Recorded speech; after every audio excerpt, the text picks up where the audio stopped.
ఇక్కడికి వచ్చి మమ్మల్ని బ్లెస్ చేస్తున్నందుకు. ముఖ్యంగా ఈరోజు నా డైరెక్టర్ గారి గురించి మాట్లాడాలి.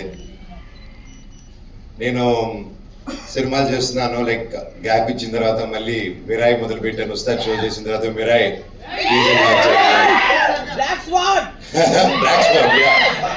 అది కూడా ఇదే AAA సినిమాస్ లోనే స్టార్ట్ చేశాను, టీజర్ లాంచ్ చేయడం.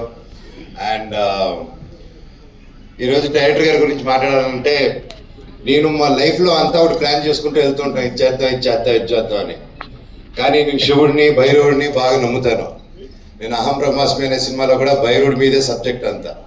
ఆ సినిమా డిలే అవ్వడం, సరే మిరాయి అనే సినిమా చేయడం, మిరాయి ఏప్రిల్లో రిలీజ్ అవుతుంది, ఏం చేద్దాం, ఓకే ఇలాగా మెల్లగా షూటింగ్ అది వేరే స్కేల్లో వెళ్తుంది ఆ మూవీ.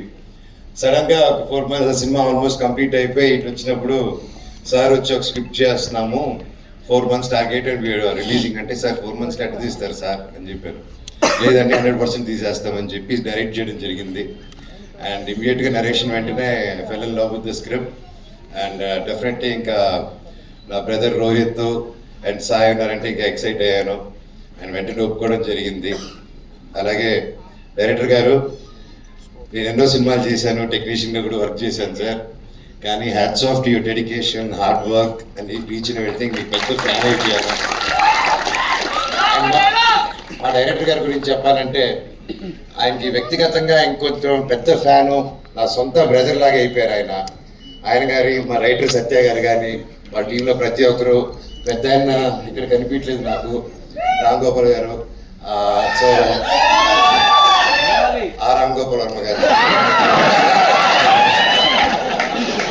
మా senior co director Ram Gopal Chaudhary గారు, ఒల్లి రామ్ గోపాల్ చౌదరి గారు.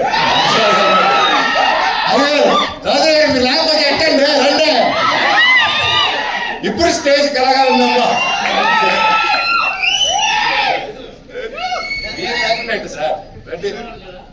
సో ఆయన మా సెట్ కళ.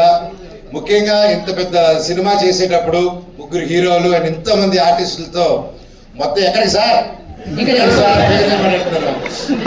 ముఖ్యంగా ఇంత చేయాలంటే, ఇంతమందిని మేనేజ్ చేయాలంటే నార్మల్ విషయం కాదు.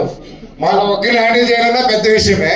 అలాంటి 3 హ్యాండిల్ చేసుకుంటూ షెడ్యూల్, ఒక రెయిన్ పడినా, ఒక వర్షం పడినా, ఒక ఏదైనా డిలే వచ్చినా మళ్ళీ షూటింగ్ పెట్టాలంటే ఇంతమంది ఆర్టిస్ట్ డేట్స్ని కోఆర్డినేట్ చేయడం. సార్ శిరస్సు వచ్చి మీ పాదాలకి దండం పెడుతున్నాను. మీరు మీ కష్టాన్ని చూసి పొద్దున సెట్కి వస్తే సాయంత్రం సెట్ ప్యాకప్ అయ్యే వరకు కూర్చోండి. ఆ మనిషి తిరుగుతూనే ఉంటాడు. మనం ఏదైనా పని మీద మర్యాద నేర్చుకోవాలంటే ఇలాంటి గొప్ప వాళ్ళ దగ్గర నుంచి నేర్చుకుంటే చాలు, ఫ్యూచర్లో ఎక్కడికి వెళ్ళిపోతాము. నిజంగా సార్ చాలా ఇన్స్పైర్ అయ్యాను. ఎందుకంటే ఇంత మంచి వాళ్ళు, ఇంతమంది టీం ఉన్నారంటే the credit goes to the captain. Captain ఇంత మంచివారు కాబట్టి, ఇంత గట్టిగా కష్టపడుతున్నారు కాబట్టి ఇంతమంది ఉన్నారు.